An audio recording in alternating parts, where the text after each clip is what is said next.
आसान शब्दों में कहूं तो हमारे YouTube चैनल पर अब तक जितने वीडियोस बने हैं उनमें सबसे महत्वपूर्ण वीडियो यही है। हर लिहाज से इस वीडियो की अहमियत अब तक बनाए गए सभी वीडियोस से ज़्यादा है। अब तक के वीडियोस में जितनी चीज़ों पर बात हुई उनके बिना जीवन चल सकता है, पर जिस विषय पर आज बात होगी उसके बिना जीव तो क्या जंतु भी नहीं बचेंगे। शायद धरती बच जाए लेकिन धरती पर जीवन नहीं बचेगा।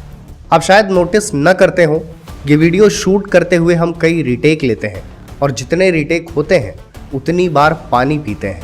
अगर पानी ना हो तो स्टूडियो में बैठकर पानी पर ज्ञान वर्षा करने की सहूलियत भी ना हो। मुझे बाकी क्रिएटर्स और यूट्यूबर्स का नहीं पता, पर फिलहाल वाटर क्राइसिस को एड्रेस करना अति आवश्यक हो गया है। ये घर है कर्नाटक के सीएम सिद्धारमैया का। यहाँ पानी का टैंकर जाते देखा गया था। Karnataka deputy CM DK Shivakumar के घर के पास एक बोरवेल था, वो भी सूख गया। जब सरकार में सर्वोच्च पदों पर विराजमान लोगों का ये हाल था तो जनता की क्या स्थिति होगी।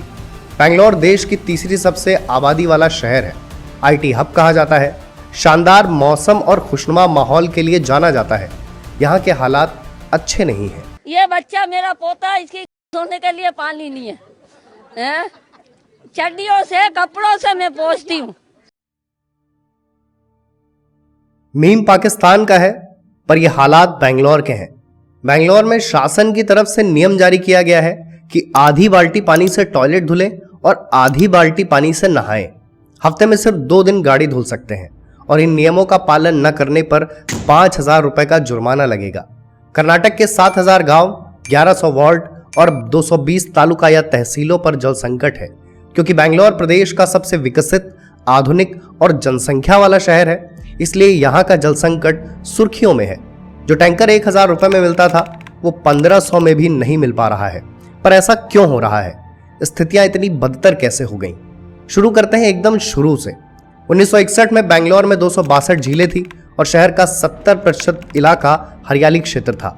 तब इसे गार्डन और लेक सिटी भी कहा जाता था। बीते 60 सालों में यह आंकड़ा आश्चर्यजनक रूप से बदला। अब बेंगलोर में महज 81 झीलें हैं और 93% एरिया बिल्डअप एरिया में कन्वर्ट हो चुका है, जिसे कंक्रीट जंगल भी कहा जाता है। अंधाधुंध विकास के नाम पर बेंगलोर पर जितना अत्याचार हुआ उसकी वजह से शहर का तापमान भी असामान्य रूप से बढ़ा। एक तरफ मौसम बदला तो दूसरी तरफ जलवायु परिवर्तन भी हुआ। अक्टूबर 2023 से दिसंबर 2023 के बीच बेंगलोर में औसत से 38% कम बारिश हुई। 2023 में ही जून से सितंबर के बीच मानसून औसत से 25% कम था। बारिश और मानसून में गिरावट का असर पड़ा यहाँ की कावेरी नदी पर, बेंगलोर का मुख्य जल स्रोत। बारिश की कमी के चलते यहाँ कावेरी का जल स्तर अपनी कुल क्षमता का 40% ही था। इन्हीं वजहों से जो पानी 250 फीट गहराई में मिल जाता था वो अब 1800 फीट नीचे मिल रहा है। लोग भी शहर के पानी की बैंड बजाने में पीछे नहीं है। लगभग 85% वाटर बॉडीज पोल्यूटेड हैं। ये पोल्यूशन आता कहाँ से है? फैक्ट्रीज, इंडस्ट्रीज, सीवर और हमारे घरों से। लगभग यही स्थिति दूसरे महानगरों की है। बहुत पुरानी बात नहीं है। 2019 में चेन्नई में जल संकट आया था। क्राइसिस इतना बड़ा था कि हर दिन 1 करोड़ लीटर पानी वाटर ट्रेन से पहुंचाया जा रहा था। इस काम में सरकार के 66 करोड़ रुपए खर्च हुए थे। जल संकट के संकेत हैदराबाद में भी नजर आए हैं। बीते कुछ दिनों में पानी के टैंकर की मांग 4 गुना बढ़ गई है और कुछ इलाकों में 10 गुना तक। ये तो वर्तमान स्थिति है। 2030 तक भारत के कुल 10 शहरों में जल संकट की संभावना है। ये रही उन 10 शहरों की सूची। उत्तर भारत की तुलना में दक्षिण भारत में एक बड़ी प्राकृतिक समस्या भी है। दक्षिण भारत में अंडरग्राउंड वाटर जितनी तेजी से रिचार्ज होता है उतनी ही तेजी से खाली भी होता है।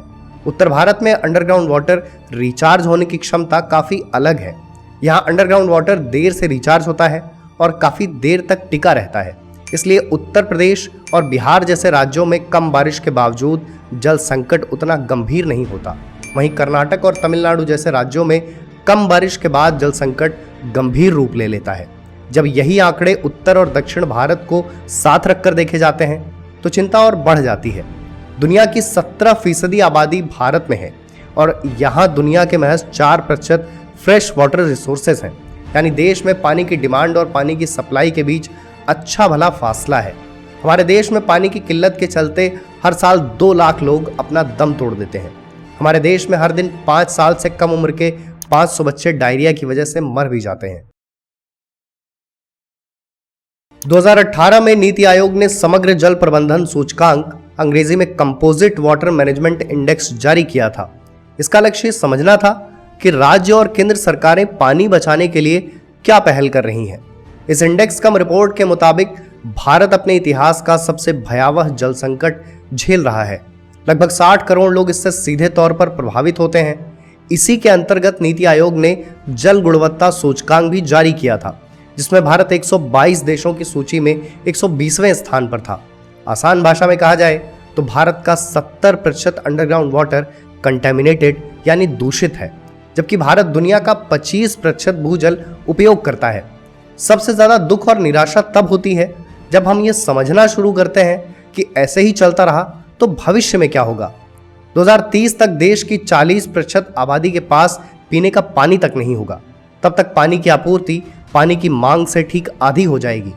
अर्थशास्त्र की भाषा में कहा जाए तो इसका असर हमारी जीडीपी पर भी पड़ने वाला है।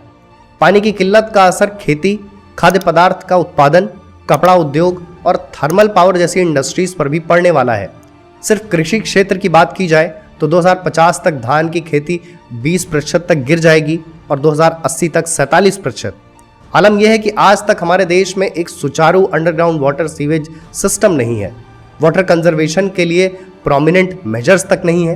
ये तो फिर भी बड़ी बड़ी बातें हैं। देश के कई इलाकों में आज तक ढंग की पाइपलाइंस और नाले तक नहीं है। सबसे पहले तो हमें एक स्वच्छ भारत अभियान जैसे इनिशिएटिव की सख्त जरूरत है, जो सिर्फ पानी की संरक्षा और सुरक्षा के लिए समर्पित हो।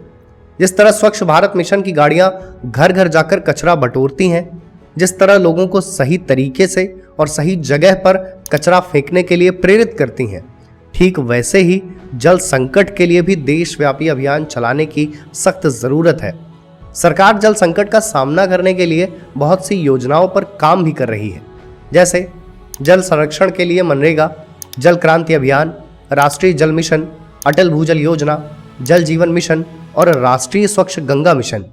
फिर भी कुछ सवाल रह ही जाते हैं कि इससे बदलाव कितना आ रहा है, इन योजनाओं का असर कितना है, क्या सरकार इन योजनाओं को सही से लागू कर इनका लाभ पंक्ति के अंतिम व्यक्ति तक पहुंचा पा रही है। इनके अलावा कुछ बेहद आम से समाधान है, जैसे नदियों को जोड़ना, ज़्यादा से ज़्यादा पेड़ लगाना, जल संरक्षण करना और प्रदूषण रोकना। जिस तरह से पानी प्रदूषण की चपेट में आ रहा है, उसके आधार पर आने वाले समय में पीने के लिए पानी होगा ही नहीं, और जो पानी होगा वो पीने लायक नहीं होगा। आप कभी बाहर निकलिए, जंतुओं और पक्षियों की तरफ देखिए, उनके पास तो पानी के लिए सड़क में बने गड्ढों और नाले में मुंह डालने के अलावा कोई विकल्प ही नहीं है।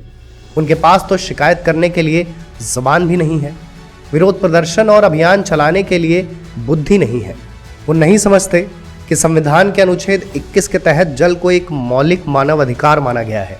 और बदतर हालात देखने हो तो अफ्रीका जैसे देश चले जाइए, वहाँ जानवरों से बदतर हालात इंसानों के हैं। उन्हें महीनों पानी नहीं मिलता, कभी कभी तो उन्हें पानी पिए बिना कई दिन गुजारने पड़ते हैं। इतनी बातों का मजमून केवल इतना है कि हम और आप जैसे लोग समझ पाएं कि जल नहीं तो कल नहीं, बिन पानी सब सून, पानी नहीं तो हम नहीं और आप भी नहीं।